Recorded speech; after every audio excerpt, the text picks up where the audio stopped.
Bismillahirrahmanirrahim. Assalamualaikum warahmatullahi wabarakatuh. Alhamdulillah alladzi khalaqal mauta wal hayata liyabluwakum ayyukum ahsanu amala. Asyhadu an la ilaha illallah wahdahu la syarikalah wa asyhadu anna sayyidana Muhammadan abduhu wa rasuluhu la nabiyya ba'dah. Allahumma salli wa sallim wa barik ala sayyidina wa habibina wa maulana Muhammad wa ala alihi wa ashabihi wa man tabi'ahu bi ihsanin ila yaumil qiyamah, amma ba'd. Ma'asyiral muslimin, jamaah Masjid Al-Ghazi yang mudah-mudahan senantiasa dimuliakan dan dirahmati Allah Subhanahu wa taala. Alhamdulillah, terus kita bersyukur kepada Allah Subhanahu wa taala atas segala nikmat yang terus-menerus dilimpahkan kepada kita, terus-menerus dikucurkan untuk kita semuanya, nikmat lahir, nikmat batin, jasmani, rohani, wabil khusus nikmat taufik, di mana hati-hati kita terus digerakkan untuk melangkahkan kaki dan menggerakkan hati ke masjid dan kepada segala perbuatan yang mengarah dan mendorong kita untuk selalu dekat kepada Allah Subhanahu wa taala. Salat dan salam mudah-mudahan senantiasa tetap tercurah dan terlimpah kepada uswah hasanah kita, pada Nabi besar Muhammad sallallahu alaihi wasallam serta keluarganya, para sahabatnya, dan semoga kelak kita semua mendapatkan syafaat beliau. Amin ya rabbal alamin. Baik, ma'asyiral muslimin, jamaah Al-Ghazi yang mudah-mudahan senantiasa dirahmati Allah Subhanahu wa taala. Pada pagi hari ini kita akan bicara apa nih, Pak? Kayaknya ini tadi saya masuk ke masjid, ini sudah harum, Pak, semerbak ini. Kayaknya baru melangkah. Tadi selama dengan Pak Heru ya, Pak Bambang. Terus yang ini kayaknya udah harumnya, udah semerbaknya ruangan ini, masjid ini. Ya, mudah-mudahan ini tanda apa? Penghuninya, jamaahnya semua, termasuk kita semuanya menjadi penduduk ahli surga ya. Amin ya rabbal alamin. Baik. Pak Iwan bilang dua episode, Pak ya. Ya, jadi harus jangan semua disampaikan sekarang ya. Jadi setengah-setengah saja. Mudah-mudahan ya kita bisa mengambil hikmah dan bisa mengambil pelajaran ya, kita semua termasuk saya juga, agar lebih termotivasi, lebih semangat untuk beribadah, untuk mendekatkan diri kepada Allah, terus memohon rahmat Allah agar kita termasuk yang dipinang oleh bidadari ya, dengan tidak harus ngebom sana sini ya dan sebagainya ya. Ma'asyiral muslimin rahimakumullah, tentunya dari awal pada awal ini saya akan membukanya dengan apa yang disampaikan oleh Rasulullah sallallahu alaihi wasallam sebagaimana yang diriwayatkan oleh Anas bin Malik radhiyallahu anhu, seorang sahabat mulia dan sekaligus asisten rumah tangga beliau ya. Rasulullah SAW bersabda, la ainsya illa ainsyal akhirah. Atau dalam bentuk lain, Allahumma la ainsya illa ainsyal akhirah. Rawahu Imam Muslim. Rasulullah SAW bersabda, wahai Tuhanku, ya Allah, sesungguhnya tidak ada kehidupan kecuali kehidupan akhirat. Tegas sekali pernyataan Rasulullah SAW bahwa dunia ini hakikatnya adalah bukan kehidupan. Kalau melihat dari hadis ini. Jadi dunia hakikatnya bukan kehidupan. Tapi kehidupan yang hakiki adalah nanti di akhirat. Semuanya akan hilang, Pak, di dunia. Semuanya akan hancur, akan binasa. Karena dunia ini sifatnya fana. Fana itu ada, berkembang, kemudian musnah. Jadi sebetulnya itu bukan kehidupan. Yang namanya kehidupan itu abadi. Tidak mengalami kerusakan dan kebinasaan seperti halnya dunia dan segala isinya yang ada di sini. Maka kalau boleh kita mengilustrasikan bahwa dunia ini sebetulnya adalah tempat singgah sebetulnya. Tempat singgah dan tempat tunggu, waiting room. Kenapa tempat singgah? Karena hakikatnya kita di dunia ini sedang singgah, mampir sejenak dan sesaat. Yang namanya mampir jangan lama-lama kan, pasti sebentar, sejenak. Yang selanjutnya akan kita lanjutkan perjalanan menuju tempat yang kita tuju. Tempat tunggu, kenapa tempat tunggu? Karena pada hakikatnya kita sedang menunggu jemputan ajal kita. Dari waktu ke waktu sudah semakin dekat yang jemput. Ya, karena hakikatnya umur kita semakin lama semakin berkurang. Berarti yang jemput barangkali sekarang sudah sampai di warung jambu barangkali. Bisa jadi sudah sampai yang lebih dekat lagi. Atau itu yang pasti adalah semakin dekat, semakin waktu semakin dekat. Jadi nunggu jemputan. Maka dari itu benarlah apa yang disampaikan oleh Rasulullah SAW ketika beliau menasihati Ibnu Umar radhiyallahu anhu. Yang langsung disampaikan oleh Ibnu Umar, Abdullah Ibnu Umar radhiyallahu anhuma. Ketika beliau mengatakan suatu hari Rasulullah SAW akhadha biman kibayya. Rasulullah SAW memegang dua pundakku kemudian berkata kepadaku, ya ghulam, kun fid dunya ka'annaka gharibun aw 'abirus sabil. Muhammad SAW berkata, hai gulam, hai anak muda. Ketika itu Abdullah bin Umar masih kecil, masih remaja. Jadilah hiduplah engkau di dunia seperti seorang asing. Seorang asing atau orang asing. Atau abirus sabil, atau seorang yang mengembara atau musafir. Orang asing itu kan turis, Pak. Kalau turis itu dia kan cuma wisata aja kan. Pasti dia akan kembali ke tanah airnya. Pasti dia akan kembali ke kampung halamannya. Itulah dunia yang akan kita tinggalkan suatu saat.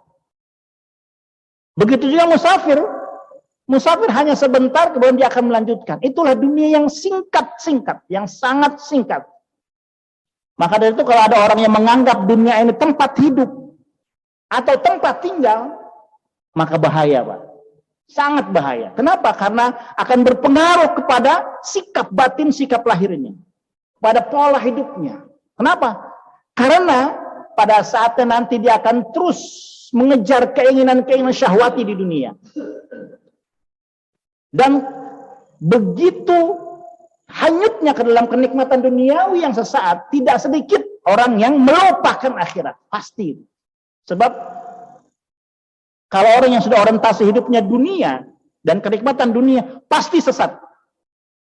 Pasti sesat. Dalam surat Al-Ankabut 64 Allah menegaskan. Apa? A'udzubillahi minasyaitonirrajim.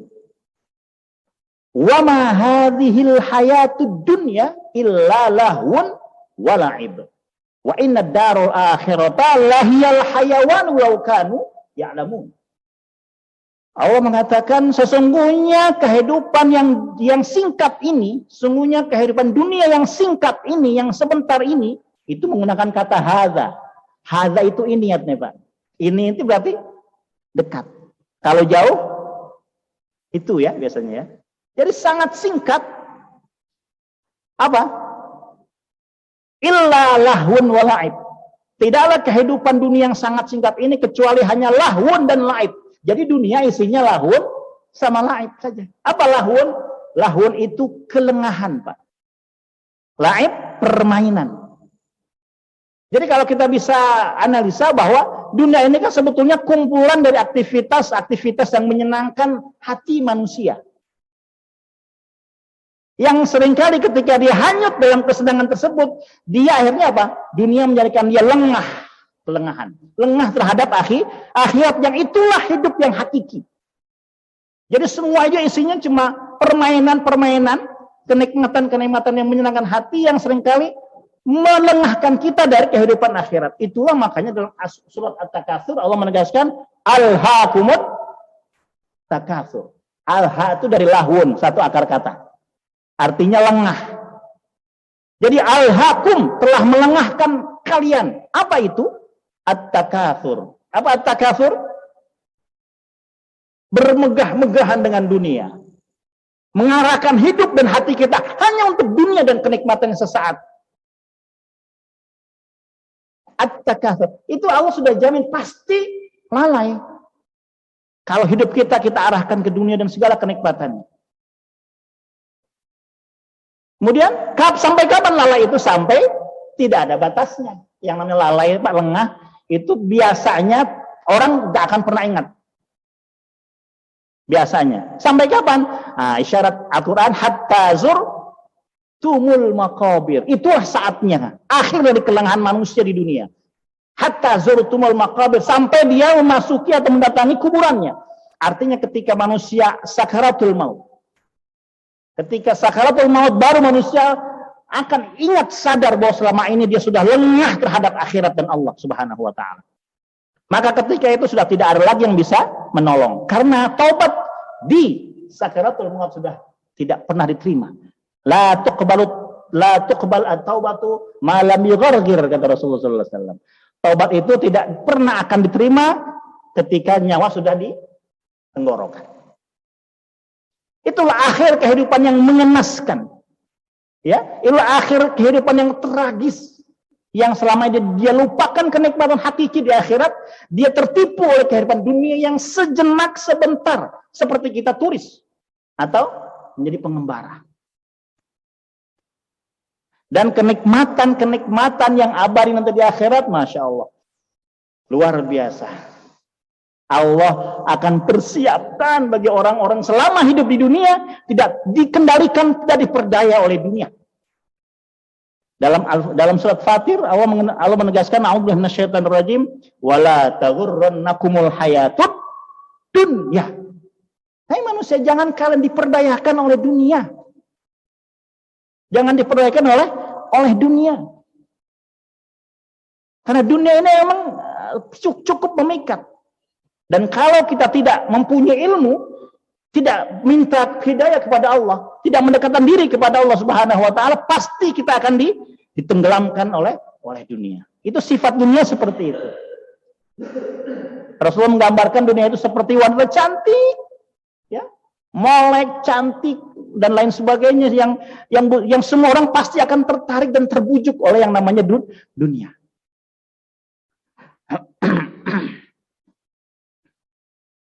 Maka hati-hati. Nah, makanya akhir dari surat itu dikatakan laukanu wa innad darul akhirata lahiyal hayawanu laukanu ya'lamun. Lanjutan surat tadi, ayat tadi. Dan sesungguhnya kampung akhirat itulah kehidupan yang sempurna yang sebenarnya kalau mereka mau tahu. Laukanu ya'lamun. Laukanu ya'lamun arti kalau mereka berilmu pengetahuan. Makanya kalau manusia yang berilmu pengetahuan, yang faham ilmu tentang dunia, terutama ilmu-ilmu agama, maka dia pasti akan mampu mengetahui mana yang penting, mana yang tidak penting, mana yang kekal, mana yang sementara. Rasulullah pernah ditanya oleh seorang sahabat, ya, ayyur rajulaini aqyas ya Rasulullah. Mana orang yang lebih cerdas atau yang paling cerdas? Siapa orang yang paling cerdas? Manil aqyas ya Rasulullah sallallahu alaihi wasallam. Rasul mengatakan, al-aqyas man aktsaru lil mauti dzikran wa aktsaru lil mauti isti'dadan. Rasul ditanya, siapa yang orang paling cerdas itu ya Rasulullah? Rasulullah menjawab, orang yang paling cerdas adalah orang yang banyak mengingat mati dan orang yang paling banyak persiapannya menuju akhirat, menuju bekal setelah kematiannya. Itulah yang cerdas. Nah, itulah orang yang berilmu pengetahuan dalam ayat tadi. Laukanu ya'lamun. Maka marilah kita jadi orang mukmin yang cerdas dalam pandangan Rasulullah SAW yang senantiasa bisa membedakan secara jelas mana yang semu, mana yang hakiki. Mana yang palsu, mana yang asli. Mana yang sebentar saja, mana yang abadi, kekal abadi. Kita harus paham. Maka dari itu kalau kita sudah tahu, pasti kita akan mengutamakan yang abadi, yang kekal, yang sempurna, tidak pernah binasa selama-lamanya. Apa itu? Nanti kita akan bahas. Maka dari itu, mari dari sekarang kita songsong ya, kehidupan abadi yang kekal abadi dari sekarang, dari kehidupan dunia yang sesaat. Maka dari itu, apa yang akan kita lakukan? Ibnu Umar radhiyallahu anhu kemudian melanjutkan pesan Rasulullah, kemudian beliau yang mengatakan selanjutnya untuk menyempurnakan hadis tadi. Ibnu Umar radhiyallahu anhu pernah melanjutkan, "Idza amsayta fala tantadhiris sabah," katanya. "Wa idza asbahta fala tantadhiril masa. Wa khudh min sihhatika li saqamika wa min hayatika li mautika." Ibnu Umar mengatakan, apabila Anda berada di waktu sore, maka jangan tunggu kedatangan atau datangnya waktu pagi. Apabila engkau berada di waktu pagi, maka jangan tunggu datangnya waktu sore. Jangan tunggu, tapi proaktif dengan amal soleh. Perbanyak itu waktu untuk mengisinya, ya, untuk mengoptimalkan dengan berbagai macam amal soleh, berbagai macam ibadah kepada Allah, pendekatan diri kepada Allah Subhanahu Wa Taala. Jangan menunda, maksudnya. Jangan menunda amal. Sebab boleh jadi ketika kita sore, ya, kita tidak sampai pada waktu pagi. Mungkin kita mati pada malam harinya. Atau ketika kita berada di waktu pagi, kita mati di siang harinya dan sebelum datang waktu sore. Maka jangan pernah menunda amal-amal kebaikan. Salah satu ciri penghuni surga adalah selalu bersegera melakukan ibadah kepada Allah. Bersegera mohon ampun, bertobat kepada Allah. Bersegera memperbanyak amal saleh. Bersegera meninggalkan yang buruk-buruk. Wasari'u ila maghfiratin mir rabbikum wa jannatin 'arduhas samawati wal ardu u'iddat lil muttaqin. Bersegeralah kalian minta ampun kepada Allah. Minta ampun kepada Allah, ya. Dan bersegera kalian mengharapkan surga dengan amal-amal soleh kalian yang luas seluas langit dan bumi yang disediakan untuk orang-orang yang bertakwa. Jadi bersegera, jangan jangan nunggu nanti. Sebab boleh jadi ketika beberapa saat kita tidak melakukan amal soleh, kita sudah mati dan dipanggil Allah Subhanahu Wa Taala. Maka itulah kesesatan dan kerugian yang nyata. Ingatkan surat Al-Munafiqun di akhir itu, wa anfiqu mimma razaqnakum min qabli ayyati ahadakumul maut fayaqula rabbi laula akhartani ila ajarin qarib fa asaddaqu wa akum minas solihin. Berinfaklah, cepat segera infak nafkah, sedekah, segera sebelum datang. Sebelum datang satu hari, satu waktu. Min qabli ayati ahadakumul maut. Sebelum datang satu waktu di mana ajal seseorang datang kepadanya, kemudian dia berkata, Rabbi laula akhartani ila ajalin qarib. Ya Allah, seandainya engkau menunda umurku walau sejenak, walau sebentar saja, jangan kau matikan sekarang, maka pasti aku akan bersedekah, berinfak, dan aku menjadi orang-orang yang solih. Ini hayalan bagi orang yang sudah datang waktu ajal atau sakaratul maut, ya. Kemudian dia mengatakan, ya Allah, tunda sebentar saja ya Allah, aku ingin infak.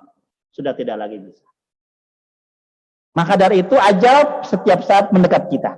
Maka segerakan beramal soleh. Ya.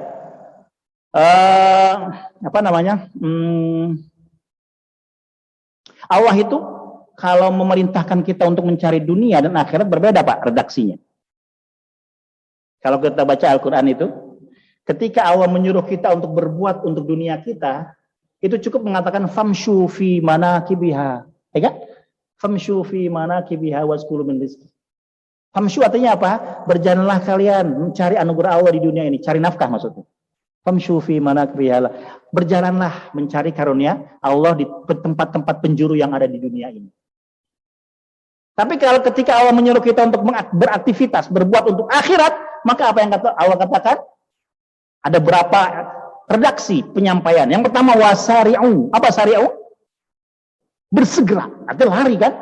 Kalau famsyu tadi jalan santai. Ya kan? Santai. Kemudian ada lagi yang lain dalam surat Jumat, al-Jumu'ah. Idza qudiya ya ladzina amanu idza nudiya lis-salati min yaumil jumu'ati fas'au. Wah, gitu ya. Ya kan? Idza nudiya lis-salati min yaumil jumu'ati fas'au ila dzikrillah. Hai orang-orang beriman, apabila kamu mendengar panggilan azan untuk menunaikan salat Jumat, fas'au. Maka apa fas'au? Larilah kalian. Fas'au ila dzikrillah wa dzarul bai'. Berlarilah kamu untuk mengingat Allah, untuk salat maksudnya, dan tinggalkan jual beli pada hari itu, pada saat itu, pada jam itu, yaitu jam salat Jumat. Fas'au itu lari. Jadi ketika Allah menyuruh kita untuk menggapai akhirat, jangan santai gitu loh, lari. Tapi ketika untuk dunia cukup famsyu saja, jalan saja. Allah akan pasti akan menjamin rezeki kalian. Silakan ikhtiar dengan baik, maksimal, tapi tidak seperti secepatnya kita menggapai untuk akhirat. Itu maksud. Karena rezeki sudah dijamin sama Allah kan? Wa ma min dabbatin illa 'ala Allahi rizquha. Sesungguhnya tidak setiap makhluk yang bergerak, yang berjalan, yang berusaha, kecuali Allah akan jamin rezekinya. Tapi ada nggak jaminan kita mendapatkan taufik dari Allah? Ada nggak jaminan kita bertakwa, beriman, dan bisa menjadi orang yang saleh dari Allah? Tidak ada jaminan. Kalau kita tidak berusaha kuat untuk belajar, untuk bersahabat dengan orang-orang soleh, untuk terus mendekatkan diri kepada Allah, terus berlindung kepada Allah, tidak ada, Pak. Nggak ada kita ujuk-ujuk ya tiba-tiba menjadi soleh tanpa usaha. Tapi lain dengan rizki. Kalau rizki ketika kita berikhtiar secukupnya, pasti Allah sudah jamin kok sebetulnya. Ya. Jadi kaidahnya kalau rezeki itu menjemput, kalau ilmu dan amal saleh itu mencari. Nah, gitu ya. Jadi antara menjemput dengan mencari. Kalau dunia menjemput, kalau akhirat mencari, berupaya terus.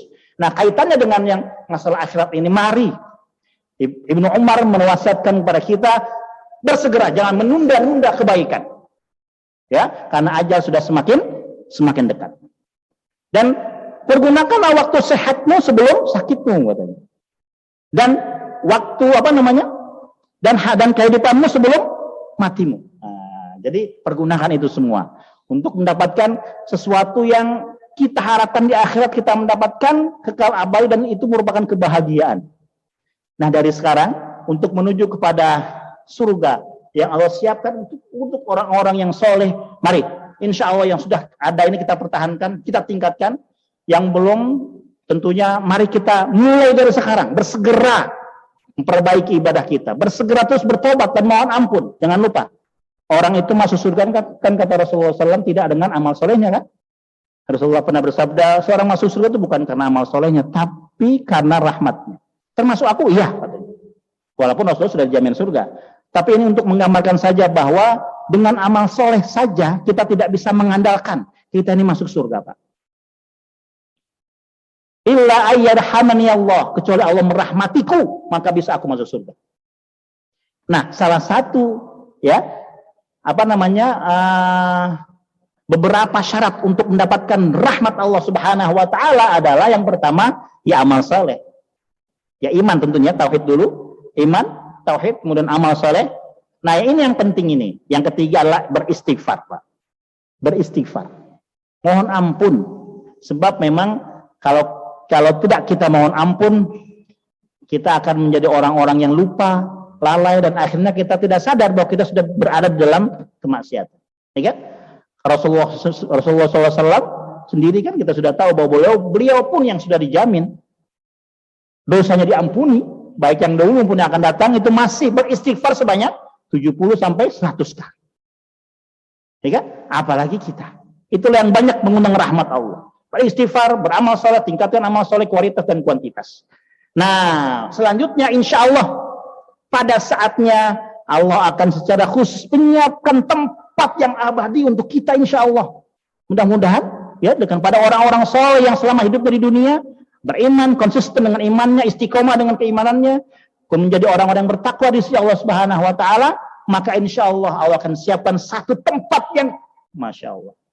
Pak, kalau ada informasi tentang satu tempat Yang indah, oke, begini aja lah. Sudah pernah berkunjung ke tempat yang paling indah belum? Apa di sini yang paling di dunia ini? Yang paling indah di kota mana, Pak? Yang paling indahnya luar biasa. Saya mah jarang jalan-jalan nih ya, nggak tahu nih. Yang paling indah apa tuh, Pak RW di mana tuh ya? Mungkin Pak RW udah pernah ke Palestina ya, atau ke Turki. Apa yang daerah yang paling indah itu? Taman Tulip. Aduh, luar biasa. Berbahagialah ya yang sudah keliling dunia ya. Pokoknya apapun, itu barangkali kalau kita bisa hayalkan, begini loh. Kita bisa rasakan, kita bisa indrawi, kita bisa rasa dengan sense ya, dengan indera kita itu luar biasa kan nikmatnya. Tapi itu setelah itu sudah biasa lagi kan. Karena mungkin sudah pernah kita kunjungi ya, sudah apa. Tempat-tempat yang makan, restoran semua juga mungkin sudah, tapi biasa lagi setelah itu kan. Karena sudah biasa. Jadi ada jenuh dan bosan kalau di dunia itu, Pak. Seindah apapun, seenak apapun, secantik apapun, sehebat apapun tempat di dunia, pasti ada kebosanan kita. Kalau kita sudah, apalagi berkali-kali datang, nggak ada yang indah. Dan akhirnya, dan itu pun ketika kita merasakan jenuh, ya, bosan, di sisi lain, fisik kita pun lama-lama sudah tidak bisa menikmati. Karena sudah mulai binasa, sudah rusak. Itulah dunia. Jadi dunia intinya Bapak, punten, cuma enak apa ya? Enak sebentar, sesaat, tipuan dan yang sudah hilang. Tapi nanti ada satu tempat, satu tempat yang Allah Subhanahu wa taala khususkan buat orang-orang yang soleh, tempat yang tidak pernah didengar oleh telinga, yang tidak pernah dilihat oleh mata, dan tidak pernah terbetik sedikit pun dalam hati, di dalam perasaan sesuatu itu. Udah nggak bisa dilukiskan, Pak. Nanti juga sebetulnya menggambarkan bidadari juga sebetulnya itu cuma gambaran kita ya, sesuai dengan apa yang kita mampu. Kita punya fisik, kita punya indrawi. Tapi kalau dikatakan tidak pernah terlihat, tidak pernah terdengar, tidak pernah terbersih dalam hati, itu kan susah, udah nggak bisa dibayangin. Karena yang namanya menghayal yang paling indah pun itu ada apa? Ada syarat pernah kita lihat kan? Itu kan terbatas dengan indera gitu ya. Tapi kalau tidak bisa ditempul indera, tidak bisa dirasakan oleh indera kita, maka tidak bisa dihayal. Rasulullah SAW pernah bersabda yang diriwayatkan oleh Abi Hurairah radhiyallahu anhu. Rasulullah bersabda bahwa Allah Subhanahu wa taala berfirman dalam sebuah hadis qudsi. Apa? A'adatu li'ibadi ma la 'ainun ra'at wala udhunun sami'at wala khatara ala qalbi bashar. Allah Subhanahu wa taala berfirman dalam sebuah hadis qudsi, a'adatu li'ibadi, sesungguhnya aku sudah siapkan, aku sudah siapkan untuk li'ibadi as-salihin, untuk hambaku yang solih. Tidak semua hambaku yang solih, apa itu? Sesuatu yang belum pernah terlihat oleh mata, sesuatu yang belum pernah terdengar oleh telinga, dan belum pernah terbersih dalam hati, belum pernah bisa dihayalkan. Apa itu? Para ulama sepakat, itulah surga yang tidak bisa dilukiskan. Begitu sempurnanya.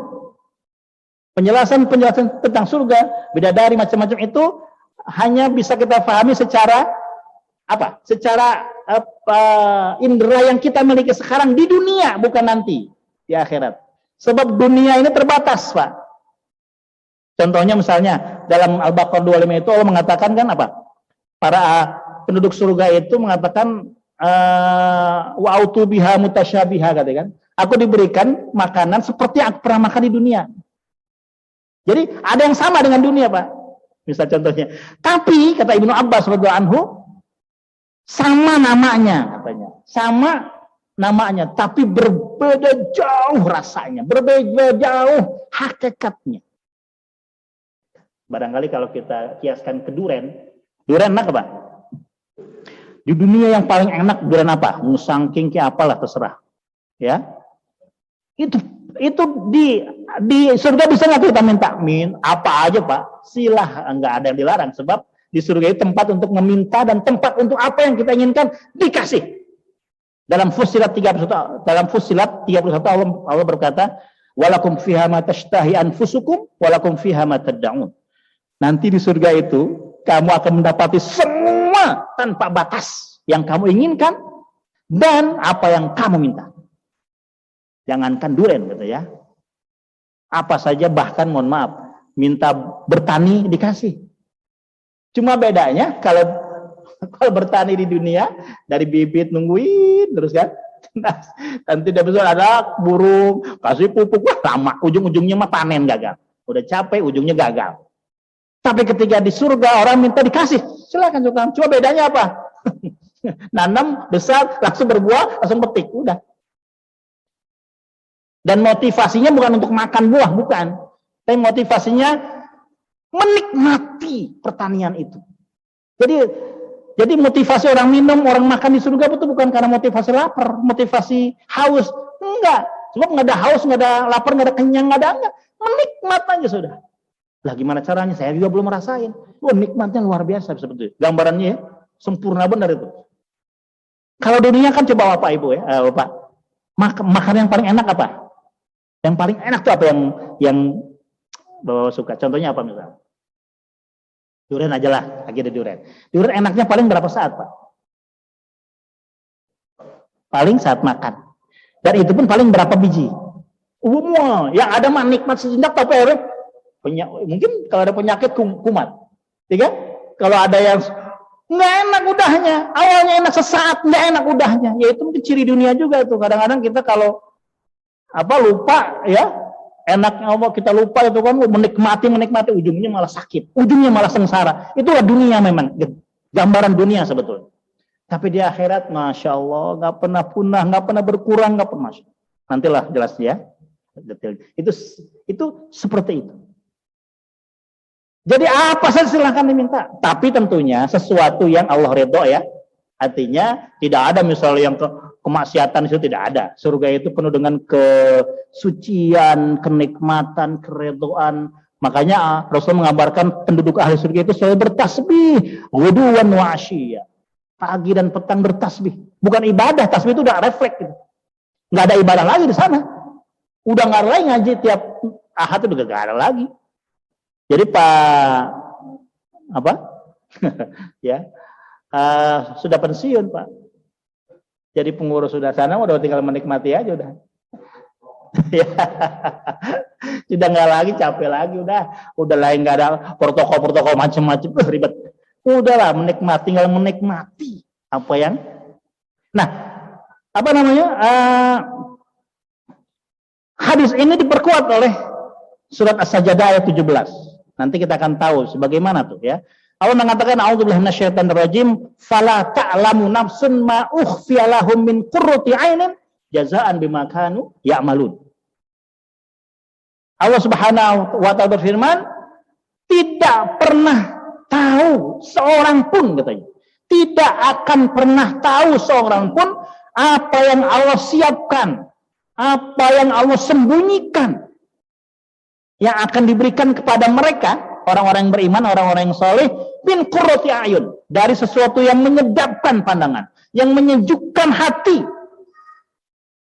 Jazaan bima kanu ya'malun, sebagai balasan dari apa yang mereka lakukan itu amal-amal soleh ketika di dunia. Istiqomah di jalan Allah, tidak pernah putus asa, bersabar dengan ketaatan kepada Allah, bersabar ya dengan segala dengan segala kesulitan, ya, tekanan hidup macam, bersabar dan terus istiqomah di jalan Allah Subhanahu wa taala. Itu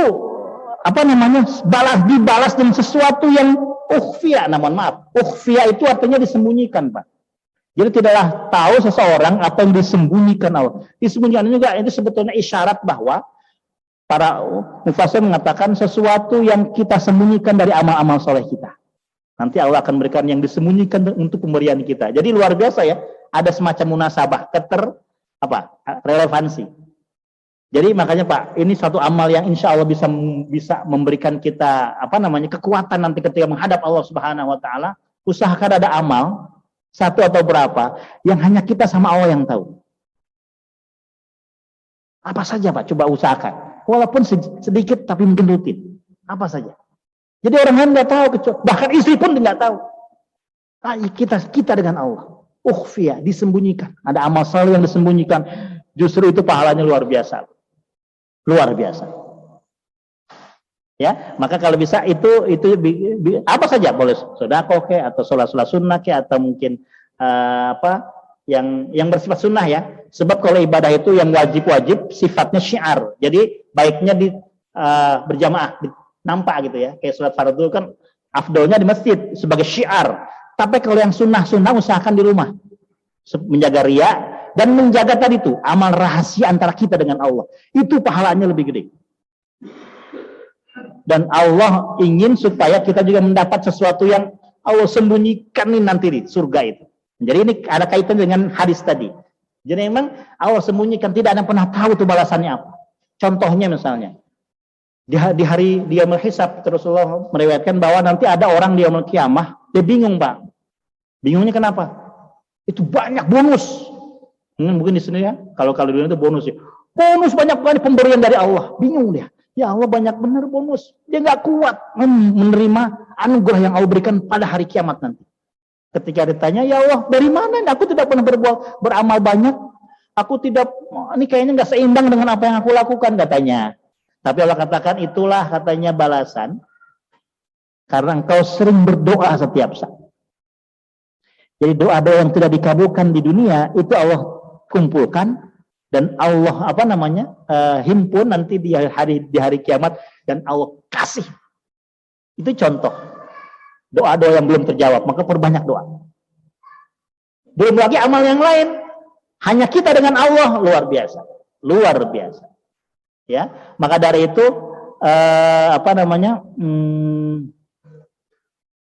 jangan sampai kita lewatkan ya hidup dunia ini kecuali dengan melakukan amal-amal soleh dan kalau bisa yang tersembunyi. Ya, hanya Allah yang tahu dengan kita seperti itu ya. Baik. Nah, sekarang apa itu bentuknya? Ya, sesuatu yang belum pernah dilihat, belum pernah didengar dan belum pernah terbersit dalam hati seseorang. Yaitulah surga. Surga di dalam itu ada apa? Jangan tanya deh. Tahu surga kan tempat keabadian, tempat kekekalan, ya. Yang Allah siapkan untuk orang-orang yang beriman, orang-orang yang soleh, yang di dalamnya banyak sekali sesuatu yang nikmat, yang menjadikan kita menikmati hidup selama-lamanya, tidak punah, abadi, tidak rusak, ya. Ada buah-buahan, ada makanan dari berbagai macam daging, buah-buahan, ya kan? Ada minuman, ada pelayan yang disebut dengan wildan. Wildan itu pelayan remaja yang tidak tua, tidak berpengaruh, tidak rusak, tidak binasa, tidak buruk, dan selamanya itu melayani kita. Karena Pak, ini sekadar mukadimah saja. Rasulullah SAW pernah berkatakan, inna adna manzilatin fil jannah katanya, hadhihi dunya wa asyatu amsalihha katanya. Surga yang paling rendah saja nih, yang paling yang paling kere itu sebesar dunia plus 10 kali lipat. Wa asyatu amsalihha. Jadi mohon maaf, kapling yang paling sempit Pak, kapling yang paling sempit di surga itu sebesar 11 kali lipat dunia. 11 kali lipat dunia. Bisa dibayangkan nggak? Gedenya kayak apa Pak? Jangankan dunia. Apa nih? Al-Ghazi, Yasmin 5 aja kadang-kadang suka capek muternya. Ya Pak itu ya. Belum lagi Bogor, belum lagi semua ke Jawa, Kalimantan, ini 11 kali lipat dunia itu kapling yang paling sempit di surga, kata Rasulullah SAW. Ya, hadhihi dunya wa asyratu amsalihha. Dan itu berarti bahwa orang yang paling miskin, nah, jadi dalam tanda kutip ya, orang yang paling miskin di surga itu dia mempunyai istana yang luasnya, yang luas kaplingnya itu 11 kali lipat dunia. Itu paling miskin. Bidadarinya ada berapa, Pak?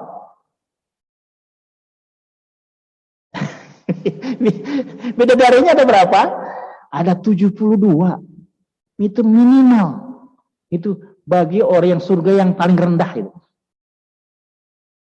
72, bahkan ada yang satu riwayat setiap orang dikatakan 2 bidadari, di riwayat yang lain 72 bidadari. Imam Al-Mubarakfuri mengkompromikan hadis ini menjadi, jadi katanya menurut beliau nanti di surga setiap orang itu pasti ini SOP-nya ya, pasti mendapat 2 bidadari dari istri di dunia, dari perempuan dunia maksudnya, dan 70 bidadari dari surga. Itu makhluk aneh itu kan, maksudnya makhluk asing. Jadi 70 makhluk surga, bidadari. So, bidadari itu bukan makhluk dunia, bukan perempuan dunia, tapi itu nisa'u ahlil jannah. Kalau nisa'ud dunia, ya istri kan, itulah. Jadi 2 dari istri dunia dan 70 dari bidadari. Itu yang paling ringan, yang paling rendah setiap orang di surga dapat. Bagaimana kelas para syuhada ya? Bagaimana kelas para orang-orang yang dihisab yang dimasuk tanpa hisab, luar biasa. Itu minimal. Subhanallah ya, masya Allah. Nah ini gambar. Nah itu pelayannya pun ribuan, wildan. Ada wildan namanya itu, kalau pembantu wildan. Itu ribuan, tidak terhitung. Kalau kita minta lagi tambah boleh nggak? Boleh nggak Pak? Lalu apa aja boleh. Itu masih SOP-nya aja, minimal, standar minimal. Boleh nggak minta lebih? Apa aja boleh. Ini kan tadi yang dikatakan, walakum fiha ma tashtahi anfusukum walakum fiha ma tad'un. Kamu minta apa saja yang kamu inginkan dan apa yang kamu minta, silakan. Itu Fussilat ayat 31.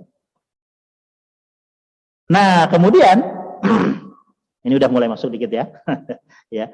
Nah, itu gambaran sajalah betapa ya Allah, yang tidak pernah binasa ya. Jadi bidadari itu juga luar biasa, ya luar biasa. Nah sekarang kita kita masuk kepada season berikutnya, lebih fokus ya kepada bidadari ya. Nah, jadi bidadari itu minimal dikatakan dalam satu hadis menurut Imam Musnad Imam Ahmad ya, itu dikatakan likulli rajul zaujatani katanya. Likulli rajul zaujatani. Setiap orang ahli surga ada 2 wanita dunia. Tapi kemudian hadis lain mengatakan inna adna manzilatin al-jannah, surga yang paling rendah itu derajatnya setiap orang mendapatkan isnani wa sab'una, 72 bidadari. Maka digabung tadi kan ya, 70 dari bidadari, kemudian 2 dari wanita dunia. Nah sekarang persoalannya, siapa itu bidadari? Nah kita sekarang masuk. Siapa itu bidadari? Bidadari dalam bahasa Quran disebut dengan al-hurul 'ain. Al-hurul 'ain. Jadi bidadari itu al-hur bahasa Arabnya, al-hur. Nah, apa itu arti hur? Kalau kita telisik dari kosakata al-hur itu satu akar atau berasal dari akar kata al-huro. Ya, al-huro terus al-hur sama satu akar, artinya gadis atau perempuan atau wanita yang sangat putih. Jangan bayangin putih-putih di dunia ya, ini udah sempurna. Yang putih kemudian matanya hitam. Kemudian ada innya. Kemudian kalau ditambah dengan in, itu yang matanya itu yang hitam, sangat hitam, putih pun sangat putih dan bulat. Jadi hurul 'ain itu wanita yang cantik, yang sangat putih, yang matanya itu hitamnya hitam pekat, putihnya putih sekali, matanya bulat. Artinya sesuai lah dengan gambaran yang luar biasa itu. Itu namanya al-hur al-'ain yang Allah siapkan buat kita, mudah-mudahan ya Allah, buat penduduk ahli surga, setiap orang penduduk laki-laki surga.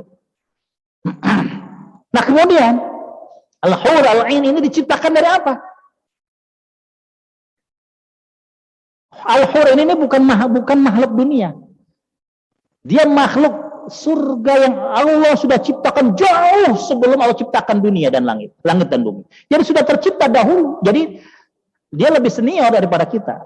Sudah tercipta sebelumnya. Dari apa? Rasulullah mengatakan khalaqallahu al-hurul 'ain biza'faran. Allah menciptakan bidadari dari za'faran. Za'faran tahu Pak? Pernah dengar za'faran? Za'faran tuh kalau sekarang saffron yang sering kali banyak dijual tuh.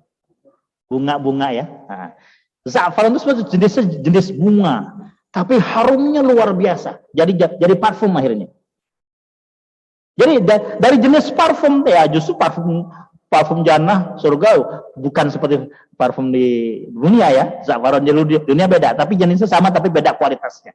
Dari parfum za'faran, dari minyak wangi diciptakannya. Dan langsung jadi, nggak ada proses kehamilan, ada proses seperti di dunia, terus persalinan, nggak ada, langsung jadi, langsung besar, langsung sempurna, cantik, tidak binasa selama-lamanya, tidak tua.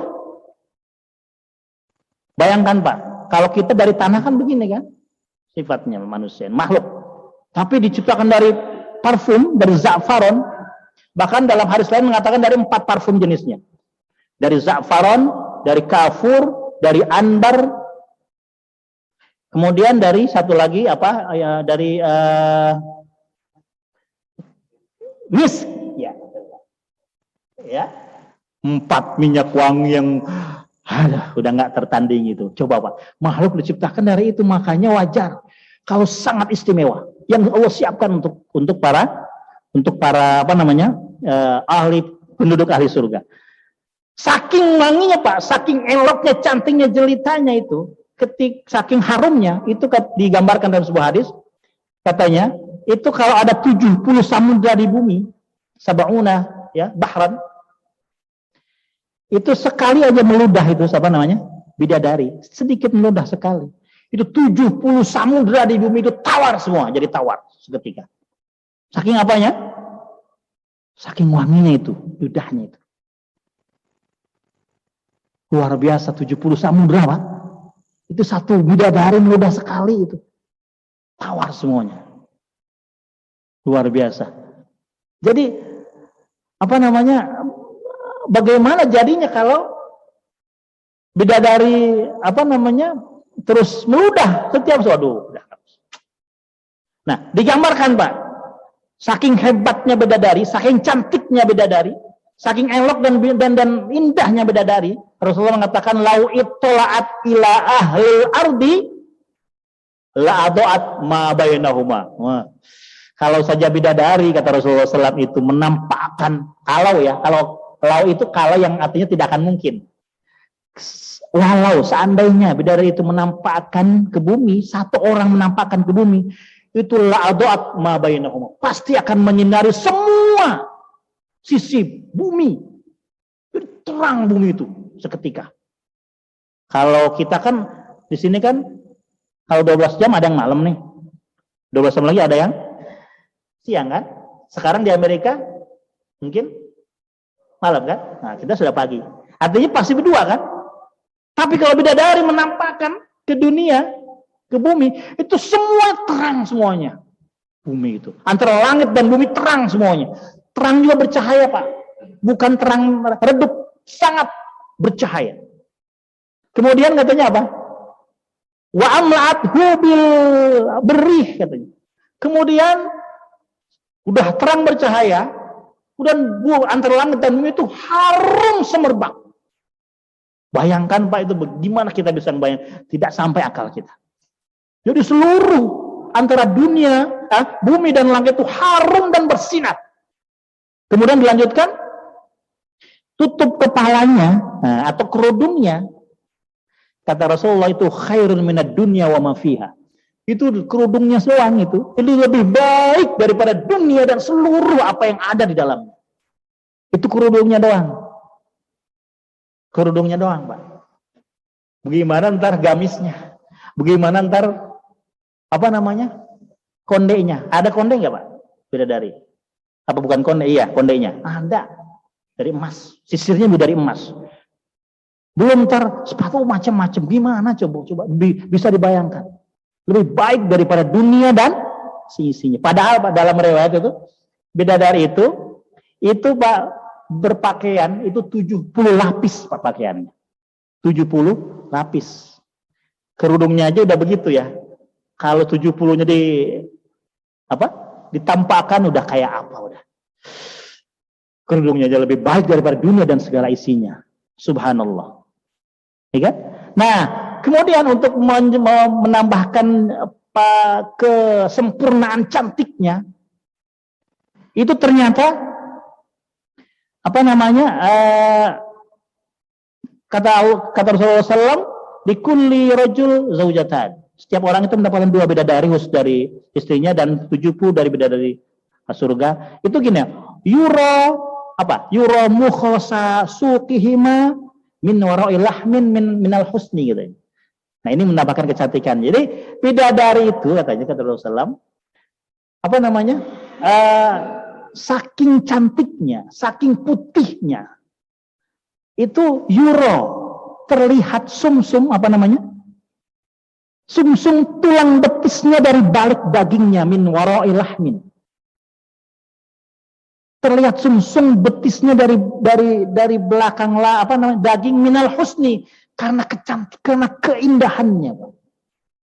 Nah, dalam surat Ar-Rahman ditambahkan ka'annahunna yaqutu wal marjan. Dan mereka bagaikan yakut dan marjan. Bukan Departemen Agama ya, nggak ada kaitan sama Kementerian Agama ini. Ka'annahunna yakut wal marjan. Mereka itu ibarat yakut. Yakut nih bagus sebetulnya ya. Cuma itu ada oknum di Kementerian Agama ya. Yakut itu artinya kan permata yang bening, yang putih katanya. Saking beningnya katanya kalau rambut itu dimasukkan ke batu permata itu kelihatan rambutnya. Saking beningnya itu permata. Permata yang putih, yakut. Wal marjan yang merah delima. Jadi bisa dibayangkan betapa putih, betapa bersihnya itu. Sampai sumsum tulang belakangnya itu kelihatan. Padahal pakai baju berapa lapis tadi? Tadi berapa lapis bidadari pakai bajunya? 70 lapis baju. Tembus itu sumsum betisnya dari belakang dagingnya. Gimana itu udah nggak bisa udah nggak bisa kita pikirkan tuh. Kayak apa itu? Makhluk yang luar biasa yang Allah siapkan untuk kita ya Allah, mudah-mudahan semua. Dan untuk orang-orang yang beriman, saleh, istiqomah di jalan Allah. Makanya Pak sabar dalam beribadah. Jangan istri-istri kita di sana nih mudah-mudahan sedang menunggu. Sedang menunggu, hati-hati ya. Hati-hati, jangan tergoda oleh dunia. Masya Allah, jangan korbankan akhirat dengan dunia yang sesaat sebentar. Nggak enak. Dan tetap istiqomah, jalankan ibadah. Kita gunakan justru dunia kita gunakan untuk kepentingan ibadah akhirat. Ya kan? Allah mengatakan dalam Al-Qasas 77, di mana wabtaghi fi ma atakallahu darul akhirah. Gunakanlah seluruh anugerah Allah di dunia ini yang kita dapat gaji, kerjaan, dapat harta, dapat amal. Darul akhirah. Gunakan semua untuk kepentingan akhirat. Jadi sarana untuk mendapatkan bidadari di surga. Boleh nggak kita ngarep bidadari? Boleh lah. Nah, emang ini diperintahkan Allah, kan itu fasilitas surga. Boleh. Bidadari bahkan kalau bisa buat bidadari kita cemburu, Pak. Bidadari cemburu nggak, Pak? Ternyata bidadari itu cemburu. Mudah-mudahan Allah sudah siapkan kita bidadari kita di sana, di surga. Yang pernah kita sampaikan waktu itu, bidadari pun cemburu. Kepada siapa cemburu? Kepada istri-istri di dunia, pada perempuan-perempuan di dunia yang durhaka kepada suaminya. Rasulullah SAW mengatakan apa? Jangan kamu durhaka kepada suami yang saleh, suami yang baik. Kenapa? Karena apa? Karena al-hur al-ain di surga, karena bidadarinya di surga, istrinya di surga itu berkata, ketika ada suami yang dilecehkan, dinususkan ya, didurhakai oleh istrinya dari bidadari di surga itu berkata, kata Rasulullah SAW, la tu'zihi, hei wanita, katanya ya, marah itu bidadari, marah kepada istri yang durhaka kepada suaminya itu. La tu'zihi, jangan kau sakiti suamiku, katanya. Jadi dia sudah mudah-mudahan kita udah ada pasang-pasangannya nih Pak ya.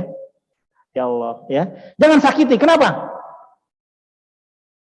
Jangan sakiti qatalakillahu, katanya. Mudah-mudahan Allah membinasakanmu. Marah benar tuh bidadari sampai bilang begitu kan? Jangan sakiti dia. Semoga Allah membinasakan kamu. Fa innahu dakhirun indaki, karena dia tuh hanya tamu sebentar buat ente, buat anti, buat kamu. Yushiku ayyahdura ilayya, dan hampir-hampir saja dia akan bertemu denganku selama-lamanya abadi. Jadi bidadari pun marah. Jangan macam-macam ya ke suamiku di surga. Mungkin kalau kita begitu, ya. Bahasa bebas. Ente dibinasakan Allah loh, ya. Ente sebentar, sesaat, ente tamu di dunia. Dia tamu untuk ente. Dia tamu untuk kamu katanya. Tapi sebentar lagi dia akan kembali datang mendatangiku dan akan hidup selamanya, abadi, kenikmatan dan lain sebagainya. Marah itu. Maka dari itu hati-hati. Ya, para istri, ya. Mudah-mudahan berjamaah dalam ibadah, istri, anak-anak semuanya, anggota keluarga kita harus saling mendukung dalam ketaatan kepada Allah Subhanahu wa taala. Sebab kunci surga itu adalah ketakwaan. Maka dari itu mari kita hidupkan keimanan, kesalehan, ketakwaan di dalam rumah tangga agar nanti kita bisa masuk semuanya. Seperti dalam surat Ar-Ra'd ayat 23 Allah mengatakan jannatu adnin yadkhulunaha wa man salaha min abaihim wa azwajihim wa dzurriyyatihim. Nanti mereka akan masuk surga Aden bersama orang-orang yang soleh, dari bapak-bapaknya, dari istri-istrinya, dari anak-anaknya, dari cucu-cucunya, semua masuk surga. Imam Ibnu Katsir menafsirkan ayat ini katanya bahwa ini dalil bahwa semua anggota keluarga itu bisa masuk surga dalam ketaatan yang sama kepada Allah Subhanahu wa taala, bisa saling menasehati, dan katanya meskipun cucu-cucu semua, dan mereka akan disamakan derajatnya dengan izin Allah. Jadi meskipun misalnya cucunya tidak sebegitu besar ibadahnya seperti kakeknya, nanti akan diderajatkan pahalanya, keutamaannya karena anugerah Allah Subhanahu wa taala. Atau sebaliknya, bapaknya mungkin tidak setaat cucunya. Nanti bapaknya pun akan terangkat derajatnya dengan cucunya, dengan kesalehan cucunya. Jadi bisa disejajarkan, kata Ibnu Katsir. Jadi mari Pak, kita bangun ini ketakwaan, kesalehan di dalam rumah tangga supaya kita bisa kumpul lagi di surga dengan suasana baru, kenikmatan yang tidak bisa terlukis dalam hati. Bisa nggak turunan, kemudian pasangan bisa saling memberikan derajat di surga? Bisa. Rasulullah pernah mengatakan turfa'u ahlul kubur bidarajat. Seorang ahli kubur atau seorang yang sudah mati itu akan diangkat derajatnya, kata Allah. Lah, kok bisa begitu ya Rasulullah? Nah, ketika orang itu bertanya, kenapa bisa begitu? Maka Allah bersabda, istighfaruhu liwaladihi. Ya. Jadi diantaranya adalah karena anaknya memohonkan ampun untuk dia ketika dia sudah mati. Jadi anak itu mendoakan diampuni untuk orang tua yang sudah mati, itu justru akan mengangkat derajat orang yang sudah mati. Atau apa? Atau amal soleh yang dilakukan oleh anaknya, kata Rasulullah, itu akan mengangkat derajat bapaknya yang sudah mati. Sebetulnya tidak hanya yang sudah mati, yang masih hidup pun akan terangkat oleh kesalehan anaknya. Permohonan ampun untuk kepada Allah untuknya pun akan mengangkat derajatnya. Jadi luar biasa seperti itu Pak. Ya, al-hur al-ain. Nah, itu yang baru pertama itu Pak. Sifat yang pertama ya, dari kecantikannya, dari keluasannya. Nah, tapi terakhir sebelum kita jawab, nanti kita akan lanjut insya Allah pada pekan depan masih banyak. Sebagai gambaran bahwa bidadari surga itu bila dibanding ada perempuan dunia yang masuk surga, itu mana yang lebih baik Pak? Mana yang lebih utama? Ternyata Rasulullah SAW menjawab ketika ditanya oleh Ummu Salamah, istri beliau, ya Rasulullah, ayyuhuma afdal, mana yang lebih utama katanya? Nisa'u ahlil jannah au nisa'ud dunia. Ya Rasulullah, mana yang lebih utama, lebih baik? Bidadari di surga, apa perempuan dunia yang masuk surga? Maka Rasulullah SAW bersabda, bal nisa'ud dunia afdal minal huril ain. Rasulullah menjawab, perempuan atau istri yang solihah yang masuk surga bersama suaminya itu lebih baik, lebih utama, lebih mulia daripada bidadari yang Allah ciptakan langsung di surga. Ketika ditanya, kenapa ya Rasulullah? Rasul menjawab, bisolatiha, wasiyamiha, wa ibadatiha. Karena perempuan dunia yang masuk surga itu berbeda dengan bidadari yang langsung diciptakan oleh Allah. Kalau perempuan dunia yang di dunia yang masuk surga, dia sudah melakukan banyak ketaatan kepada Allah. Sholatnya, dia berpuasa, dia beribadah kepada Allah, dia bersabar menjalani kehidupan yang sulit di dunia. Dia bersabar menghadapi segala macam perilaku di dunia, suaminya, istrinya, kemudian dia merasakan kesulitan hidup di dunia. Itu yang menjadikan dia afdal daripada bidadari yang diciptakan langsung. Dia tidak pernah kerja, tidak pernah bersusah payah, langsung cantik, langsung untuk melayani penghuni surga, laki-laki penghuni surga. Jadi ternyata afdal. Dan dalam hadis ini dikatakan dia akan menjadi ratu dari para bidadari yang ada di surga. Jadi Rasul menggambarkan apabila ada bidadari, kemudian ada istri yang masuk surga, itu ratu, karena ratu, sehingga katanya para pemuda ya, para laki-laki yang masuk surga itu bisa berpaling dari bidadari karena melihat istrinya yang masuk surga, karena ternyata kecantikannya pun lebih cantik gitu, daripada bidadari, masya Allah. Ya, nah maka dari itu, tapi gimana tuh Pak? Kalau istri yang gue itu cemburu nggak tuh kalau ada istri masuk surga? Kemudian bidadari sampai 70 minimal misalnya kan? Cemburu nggak tuh Pak? Kira-kira? Susahnya poligami kan ya begitu bedanya, ya. Poligami dengan bidadari yang masuk surga bersama istri, itulah bedanya. Jadi kalau di dunia itu susah, berantem pastilah, nggak ada yang ngurus. Itu memang sifat dunia ya begitu. Karena kita dikuasai oleh syahwat hawa nafsu.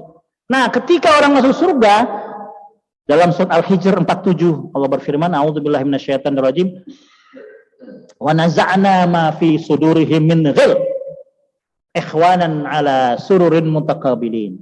Allah mengatakan ketika masuk surga, laki dengan 70 bidadari, dengan istri yang ada, apa katanya? Allah akan cabut ghil itu dengki, iri, dalam hatinya, ya.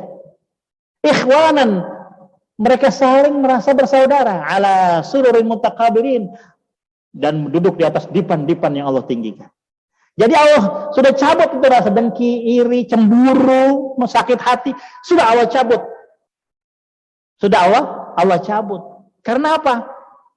Karena nanti itu sifat sifat kehidupan akhirat surga dan sifat wanita ahlu surga dan bidadari nanti akan kita bahas. Suci.